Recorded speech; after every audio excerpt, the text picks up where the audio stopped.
Find the time, freedom, and financial independence you can have through entrepreneurship. Whether you're a buyer, seller, franchisee, franchisor, or a consultant, find everything you need to know about franchising right here. Welcome to the Level Up with Nick Lopez show.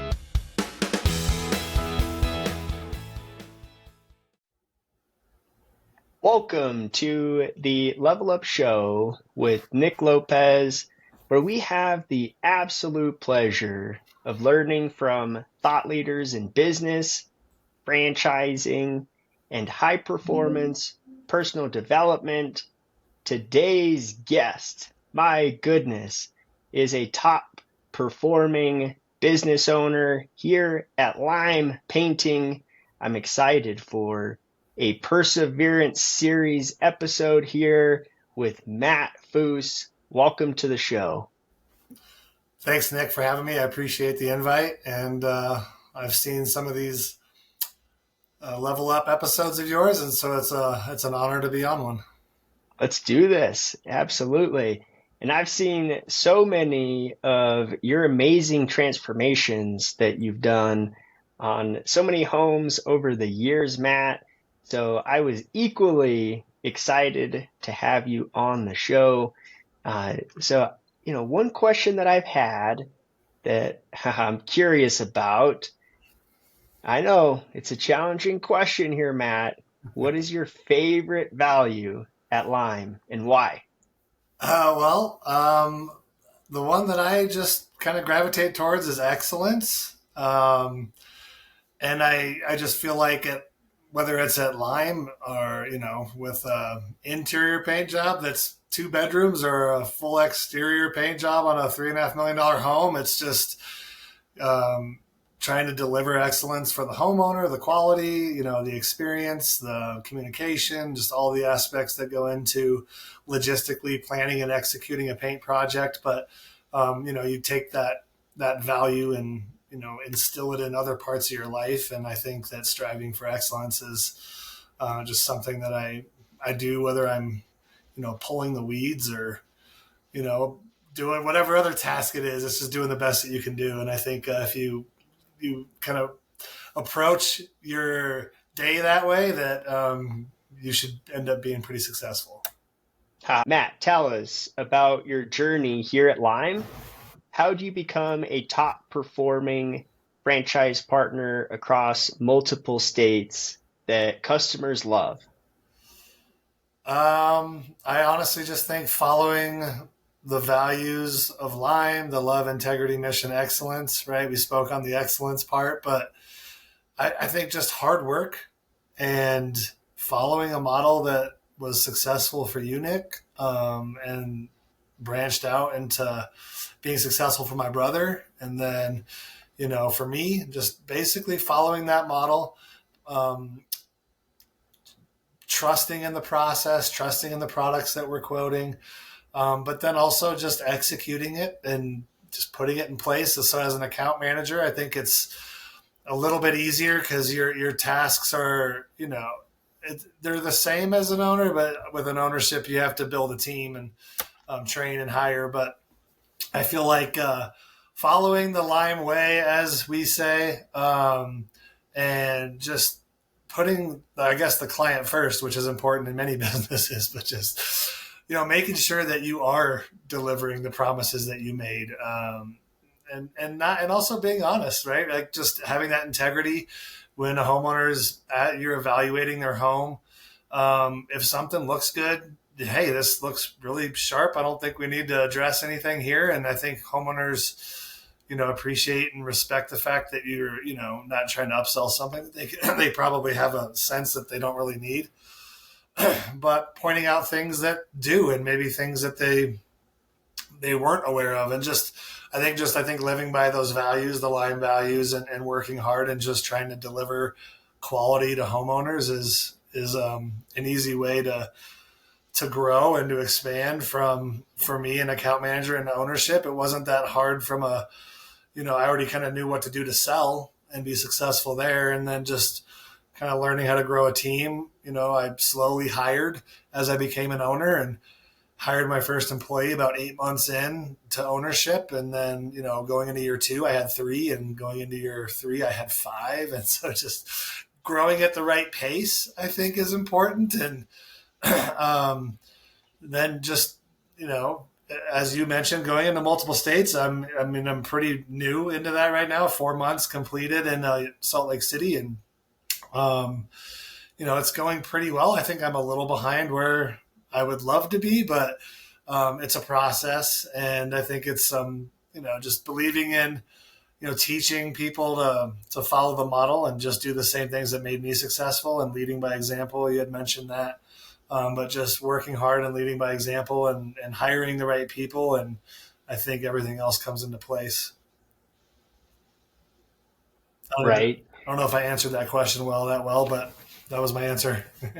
Yeah, absolutely. I think you hit it right on the head, right? It comes down to fulfilling your promises. It's not rocket science. And personally, I've observed that from you. And that's something that I can relate to.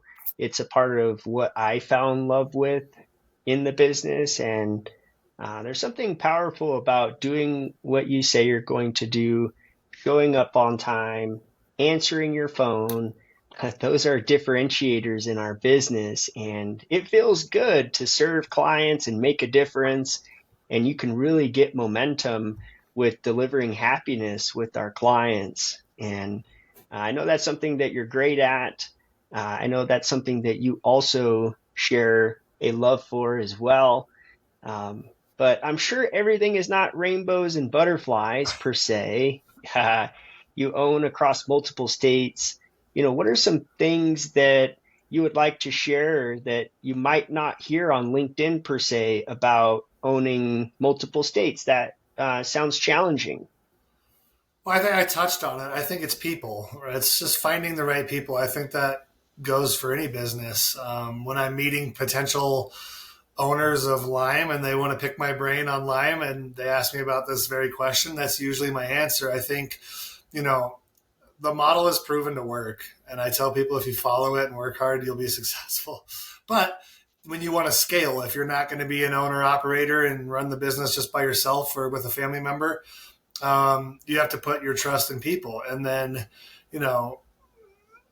expecting, I guess, an employee to have the same level of care that you do as an owner and not losing that quality is a challenge. So I think really vetting out your potential employee candidates is something that's, I think for me, the biggest challenge. I think having the appropriate expectations and understanding that, most of these people probably aren't going to care at the level that you do about your own business because it's yours and not theirs. But you can find good people. And I think it's just about, for me, it's about hiring character and not resume. And it's about, you can train almost anybody, I think, to do this job. But if you hire people that care about values, have the integrity, have the excellence, or, they're determined to be great.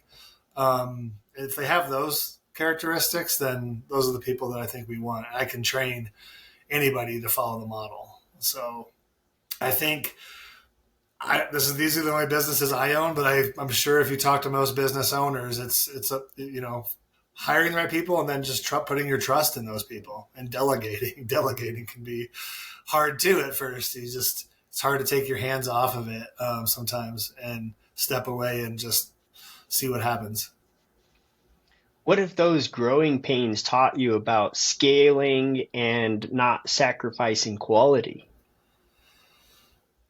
I think when you scale, there may be a little bit of quality sacrificed. I think it's about setting the appropriate expectations. But I feel like overall quality, again, it comes back to the people that you hire. If they care about, if they have integrity and just their own work ethic and how they're perceived as an employee and how their customers perceive them. And if they have integrity and they care about that, then I think quality shouldn't lack. So again, it kind of comes back full circle back to the person that you're hiring. I think is how you go about not losing quality. Right. And how do you maintain that trust when expectations are sky high? I just believe in the training, right? You have to train people, you have to set clear expectations, and then you have to train them on how to achieve it.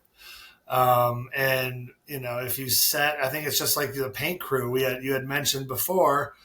Um, you know, Setting a level of expectation with your crew on how to keep the quality good with, onboarding crews. I have to onboard crews. I work with about 12 in Southern Colorado, and I have 3 right now that I'm using in Salt Lake. And, you have to onboard them, and then you have to, set the expectation. And the nice thing that you mentioned, paint is not rocket science, right? And it's kind of hard to mess things up badly.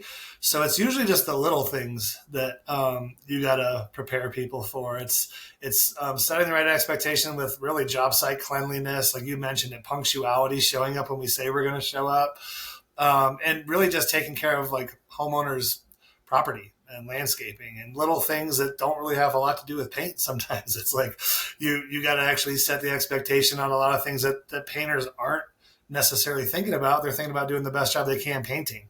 But you got to kind of get them to focus on some of the more customer, like what is the customer going to see, right? So looking at things through the customer's eyes is kind of something that I try to train not only, our subs, but our employees too. What are some communication tips that you have? I feel like as you're talking, something that you probably don't even realize is just your gift for collaborating and communicating and leading. What tips do you have for communicating? I'm kind of a quiet person, so I do feel like I lead by example a lot. I try to lead just by, like a strong work ethic, but I think communication is important. I mean, I think rewarding your team, like positive communication, constructive criticism, all those things are important. I know I need it sometimes. I ask homeowners, hey, like, I'd really like to know if you'd give us a 5-star review. And if you think we fell short of that, I really want to know why. Like, where did I miss? Did I miss something on communication? Were we a little too messy on the job site? Whatever the case may be. I think, it is important to have open line of communication, letting your team know that you're there for them, and that, if they're struggling with anything, to reach out. But I also, I do believe that people need to kind of, take upon themselves a little responsibility. I can't teach everybody everything. And my brother gave me a set of, things to do that you had shown him. And like, once you're kind of taught those things, you just have to go out and do it. So I think you can over communicate sometimes, right? You can, what they say, paralysis by analysis. Sometimes you can complicate things by over communicating. So I think there's a fine line, but again, I think it's like setting expectations, just coaching your team to be excellent, right? Like just coaching people to be better, rewarding them when they're good, and, giving them a little bit of, kick in the rear end if you need to try to motivate them a little bit. So I think there can be a fine line on how to communicate with people, and everyone has a little bit of a different style too. So you got to kind of be able to perceive, how individuals like to be coached. Absolutely. And how customers like to be served, and how you go about conveying that to the team so that the customer is receiving the expectations that you set. And so much of what you're sharing is a demonstration of teamwork and collaboration, Yeah. but most importantly, leading by example, and setting the standard by what you do and how you show up, how you serve. your commitment to the industry and the customers that you serve. So, Matt, you have been in a family business now for multiple years. You've worked with your mom, your brother, obviously your wife. Talk about a special combination of folks and just a moment in your life. Not everybody gets to do that. That is exciting, but it's also, I'm sure, challenging. What lessons have you learned from running a family business? Um, I mean, that's a good question. That's something I've really put a lot of thought into. I mean, of course, it's cool working with family, but then again, there's also got to be, I think, some boundaries sort of set, so to speak. I mean, obviously, you mix family and financials, and things can get challenging. But at the same time, it's really rewarding to see my brother's businesses grow and him, grow into multi states. And I know our mom was involved for a while, assisting him with his business. And when I was there, all three of us were together. So I mean, it's cool. I mean, of course, it's cool to see your family be successful and in what they're doing. And but I think it's also like it's like one of those things where you got to be a little careful mixing too much business with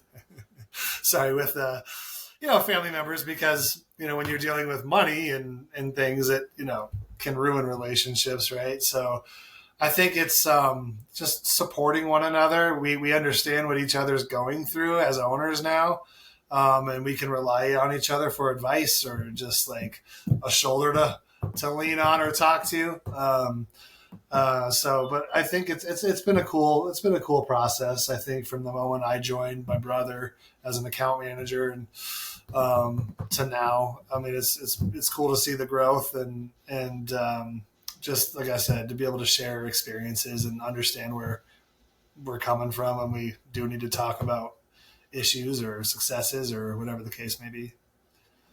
It's certainly inspiring because um, a lot of folks want to be in business for themselves, be in a family business specifically, but it can have its challenges, of course, but it is far more rewarding, and that's ultimately why folks do it. And that's what I've been able to witness amongst your family.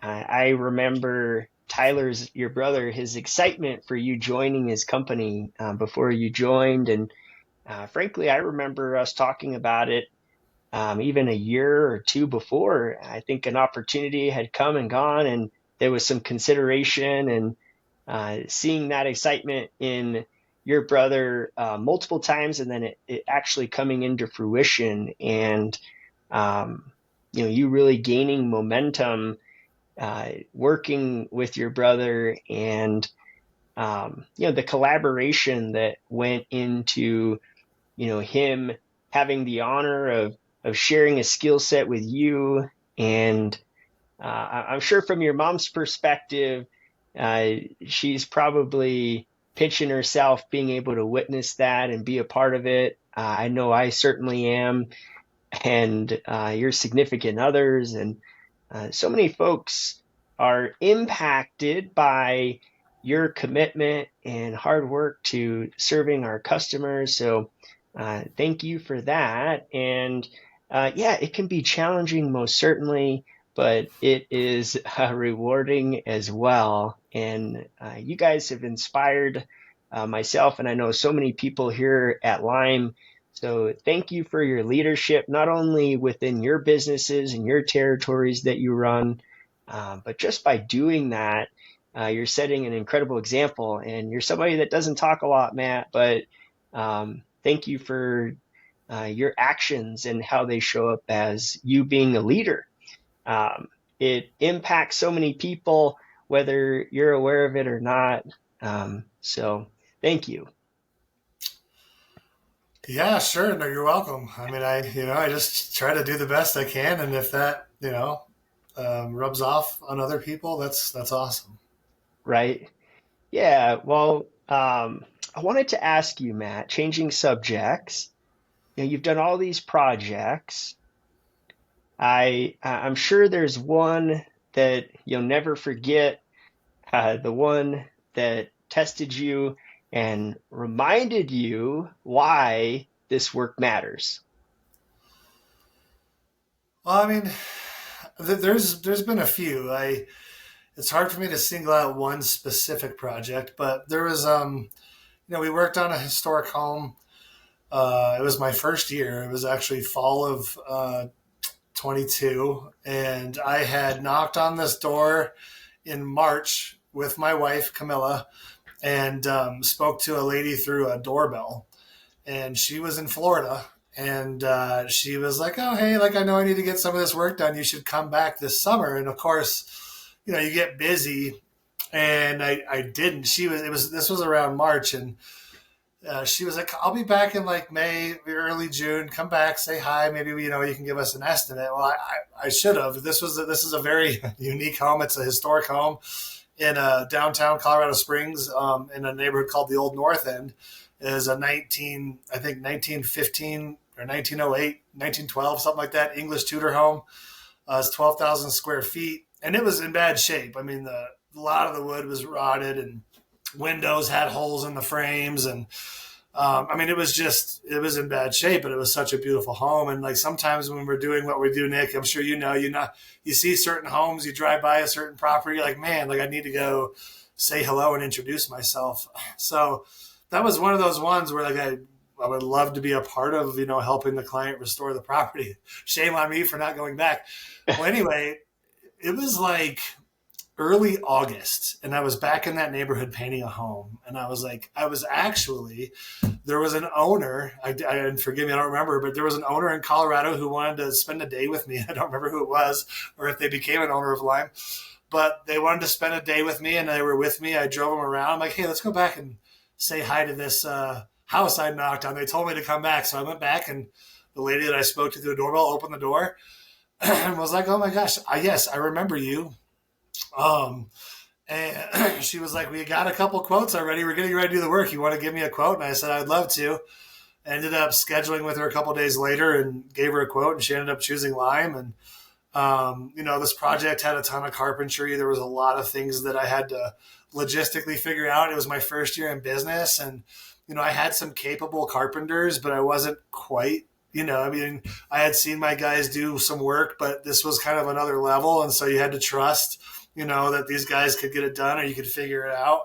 There was just a lot of detail. They had high expectations. I know we've talked about that. Most homeowners have really high expectations, and, they had other bids, and, they were actually getting ready to move forward until I said hello with someone else, probably. So, that job kind of stood out. I had to meet with them. I went back. They invited me back for about an hour with a whole list of questions. And, even I had a professional video shot. And even in there, the homeowner talked about, just how they felt comfortable and confident going with Lime through the products we recommended and the process and our ability to repair their stucco in addition to the wood. And I think he mentioned like they kind of trusted what I was saying and why I was saying it and how I said we would approach the project. And, but then you have to deliver on that. And Camilla, my wife, helps me with a lot of production so that I can, spend a little bit more of my time selling and doing what I do best. And I think she's a little bit better as a production coordinator than I am because she has high expectations and she holds the painters accountable and she shows up every day. And when the painters see her, like they mind their P's and Q's. So, I mean, it was just a cool project. I think it stood out for many reasons, but it was just a cool restoration and a beautiful home, a historic property. And, it was a lead that I got through a doorbell originally and just kind of, but it was a challenging job. I mean, the home has tons of windows, and within those windows, there's the wood muntins on all of them on the exterior of the glass that we had to, paint and mask and do all those. So, I mean, it was very tedious. and the homeowners definitely had high expectations. But we did a good job. We got it done in time. We got it done ahead of schedule, actually, where I thought we'd have it, and homeowners were happy. We had a little issue that popped up from a warranty standpoint the following spring, but went out and took care of it right away for them. And but the homeowner was super happy, has recommended us throughout the neighborhood. So that was one. It didn't really have a ton of problems or super hard challenges that maybe some other projects have had, but it was definitely difficult, and trusting kind of, what we do at Lime, and trusting your artisans and the people that you on board to do work for you, or they get referred to you. And for the first time you're putting them on something like that, you just have to trust. You have to trust the process. And hey, if something goes wrong, you shift and you problem solve, and you do something else and you figure it out. So that's part of being a business owner. But that was definitely a cool project. One of the first ones as an owner, where it's like, man, can I really get this done for this homeowner? Like, you doubt yourself a little bit. But no, it turned out great, and it's kind of, you got to put your trust in others. Sometimes you can't do everything yourself. So, What a massive house. You said 12,000 square feet.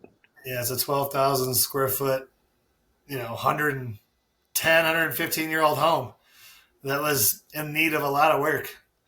And so, yeah, it was just one of those. When I first saw it, I was like walking around the street, and I was just like, Camilla, look at this house. Like, this is in bad shape. We got to get this. This house needs to get limed. Right. And there's a few of those you come across every year where you're just like, man, I hope I can get in front of this homeowner, because I know what I can deliver. And I don't know if they'll trust me the moment I ring their doorbell, but hopefully in those first 30 seconds to 60 seconds, I can get them to trust me a little bit. And then in the presentation, that's when you really can build their trust. So, but those moments are cool, and those are things that are exciting, and restoring people's homes and helping them, as we say, fall in love with their house again is one of the coolest aspects of the job. So, when you turn someone's vision into reality, or they whether they're transforming it by color or just restoring it through damage and deterioration, like helping them like see that from just an idea to a final product is I think my favorite part about the job. So the career or business ownership. But you can do that as an account manager, and you can do that as an owner. That's the cool thing about it too, is we give every owner's a little different, but we give a lot of freedom to our employees to, they're kind of their own little mini business owners, in a sense. And so, to help homeowners do the same thing. So it's pretty cool part to be a part of those process. Right. And to look at the house and see, did it have lead, by the way? So I was able to, they hired another company to kind of come in and do a couple of things before we started. And so they were the ones that took care of most of that. So I helped, we did some of the carpentry, like we kind of split some of the carpentry work. They came in and did all the windows, because like the pieces the windows that had holes, but they were actually the ones that got hired to do about half of the carpentry work, and then the lead stuff. So I didn't, it did have lead present, but I didn't have to do all the prevention steps, which was nice. Yeah, a house that old, right? It's almost guaranteed to have lead and plenty of carpentry work, water damage, and a 12,000 square foot home certainly stands out.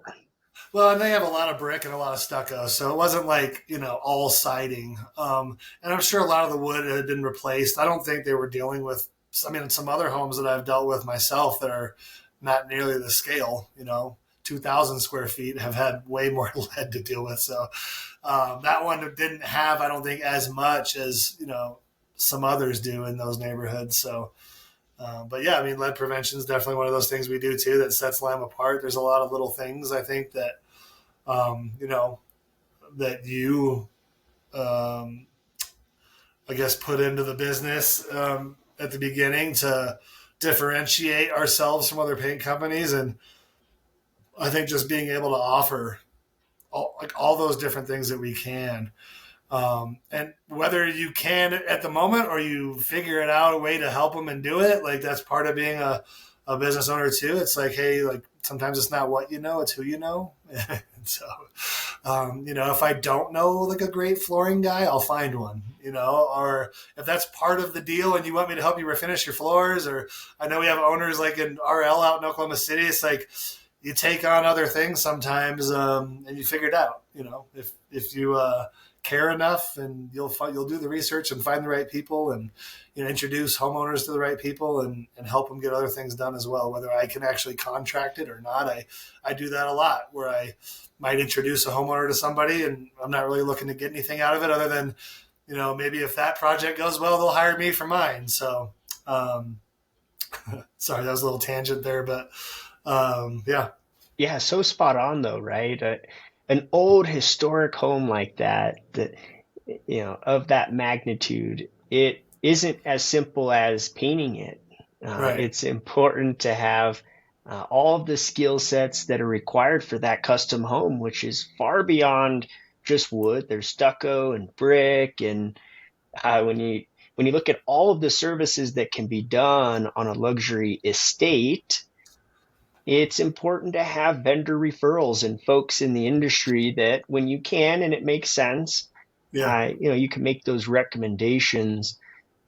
So yeah, thanks for helping clarify there. When you talked about standing across from it, I was literally sharing the enthusiasm for all the different ways that we help folks, and just the fact that she remembered you as you came back. That happens so often, where we work with the client, and we're there for sometimes the whole summer, right? Working with neighbors, and these are pretty extravagant projects, and there's a lot going on. They take weeks because it's a 12,000 square foot home. So yeah, thank you for sharing. I figured you'd have some great examples, but you obviously lead by example. What's one thing your team sees you do, even on your hardest days, that keeps them leveling up? Well, we're talking about like perseverance. I feel like I just work hard. We may have a down month and an up month, and I feel like that's one of my strengths is I'm pretty even keeled, mild mannered person. I don't get too high nor too low. Sometimes maybe I could show a little bit more enthusiasm or excitement, but I think it also helps me not get overly stressed and like just take a deep breath. If there's an issue on a job, we'll solve it. Don't worry about it. Like, I think it's kind of, helps me and hurts me a little bit. Sometimes I could probably be a little bit more like, hey, that's awesome, and be a little more excited for people.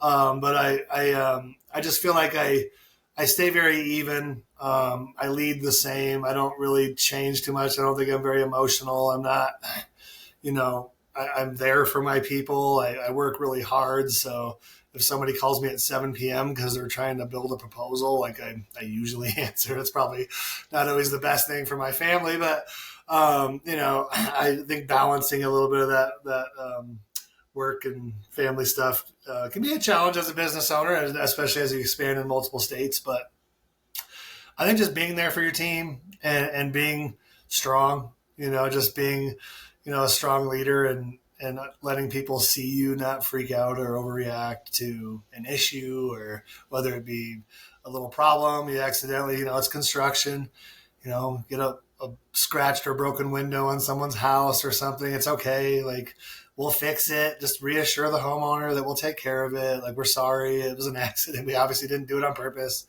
It's just kind of, I think just being there for your team and showing them how to react when things happen, and and just letting them know that it'll be all right. We'll get through it. Yeah, an example of stability and calm in the midst of what can be a little chaotic during production. That's one thing you don't necessarily hear going into the paint space or getting a paint job done. It's far more exciting to think about the transformation and what the end result will do, but it is a process getting there. And we are talking about production. It's unscripted, and having a calm in the midst of that, whether it's for the client or your team. Thank you for that answer. And I would have probably guessed something similar. I know along those lines, but how would you speak to perseverance? What does it mean to you? I think it's the pretty much the definition, right? It's just pushing just as hard, if not harder, when things are hard. It's like, again, I think for me and my personality, being even killed helps me persevere, because there are times of stress being a business owner, for sure. There's definitely times of stress during production when a homeowner's frantic. But I just think it's important, striving for that excellence that I strive for, that you have to just persevere through challenges, through, issues like a slump. You might, a bad economy, COVID, the things that we talk about going back when I started in, 2020 with COVID. I mean, I was knocking on people's doors in 2020 when I started with Lime with a mask on my face. Like, it's knocking on a door, standing 6 foot back with my mask that I bought that had limes on it. You just keep fighting, right? That's what it is. I mean, that's a really long answer for something that could have been shorter, but it's pushing through when times are tough, I think, is the easy answer. Pushing through when times are tough and doing it as a calm in the midst of whatever's going on. You heard it from Matt Foose himself, the owner of Lime Painting of Southern Colorado, Salt Lake City, and Sarasota. This is a top empire builder, certainly an industry leader in the paint space. Matt, thank you for your leadership. Thank you for your expertise. Thank you for doing such a great job of serving clients across all the communities that you serve. And thank you for your time. I know how busy you are, and thank you for being on the show. I appreciate the invite, and thank you for building a business that's scalable and easy to follow. And I appreciate all the hard work and everything you put into Lime. And I don't think I would be here if I didn't believe in the model and the values and the things that you have instilled in the company from the inception. So I appreciate you, Nick. Thank you. Love it. Love it. And that is a franchise partnership in motion. If you enjoyed this conversation, please subscribe down below. It's how we're able to continue to grow and bring thought leaders, high performance experts and entrepreneurs like Matt onto the show. Drop a comment down below. We'd love to hear your thoughts. And as always, level up. Get limed. Thanks for listening to another episode of the Level Up with Nick Lopez show. Remember, it's never too late to get started on your entrepreneurial journey. Don't forget to subscribe, like, and share if you enjoyed today's segment. Catch us again next week and visit limepainting.com for more of the Level Up with Nick Lopez show.